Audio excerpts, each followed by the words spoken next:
Bobi berpotensi tumbangkan petahana di Sumut.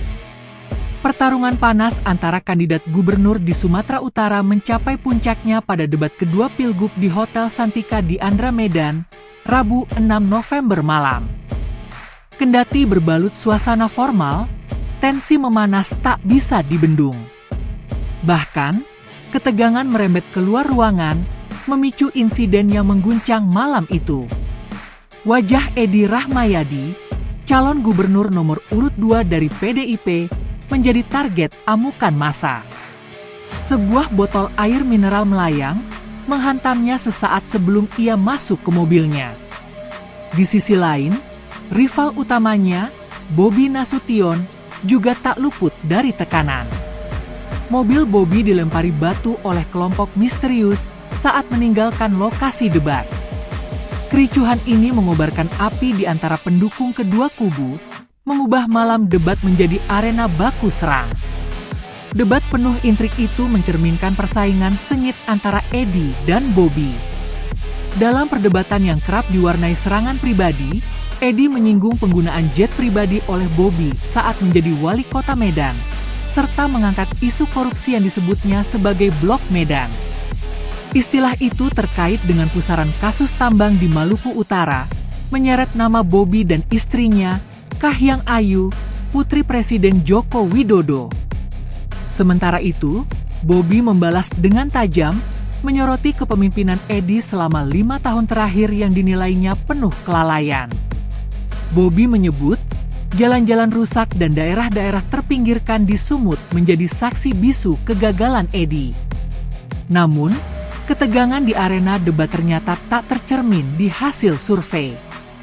Data dari berbagai lembaga survei menunjukkan jarak elektabilitas yang menganga lebar antara Bobi Nasution Surya dan pasangan petahana, Edi Rahmayadi Hasan Basri Sagala.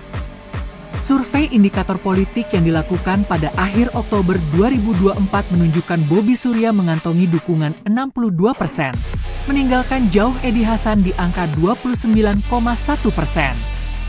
Litbang Kompas juga menguatkan tren ini, dengan Bobi unggul 44,9% dibanding Edi yang hanya meraih 28%. Selisih elektabilitas yang signifikan membuat kemenangan Bobi tampak hanya soal waktu. Kondisi ini diperparah dengan tingkat ketidakpuasan publik terhadap kinerja Edi sebagai gubernur. Dalam survei indikator, hanya 31% warga yang menginginkan Edi kembali memimpin, sementara 51,8% tegas menolak. Bobi, di sisi lain, diuntungkan oleh rekam jejak positif selama menjabat wali kota Medan, dengan tingkat kepuasan publik mencapai 70,4%.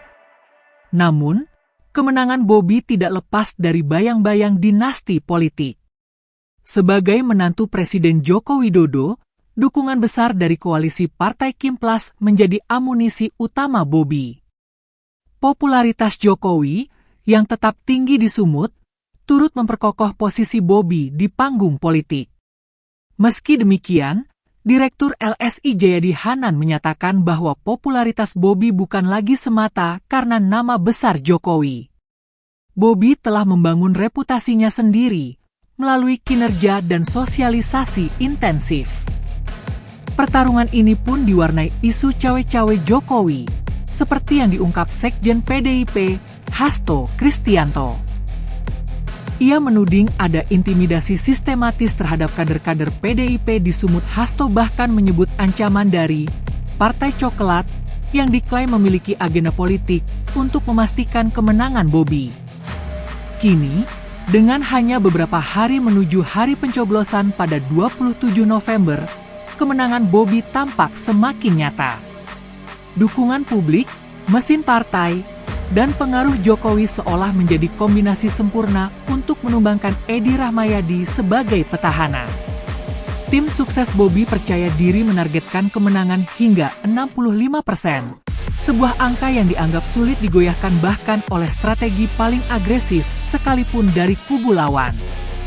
Dalam situasi ini, Pilgub Sumut berubah menjadi drama politik yang penuh intrik, dinamika, dan adu strategi.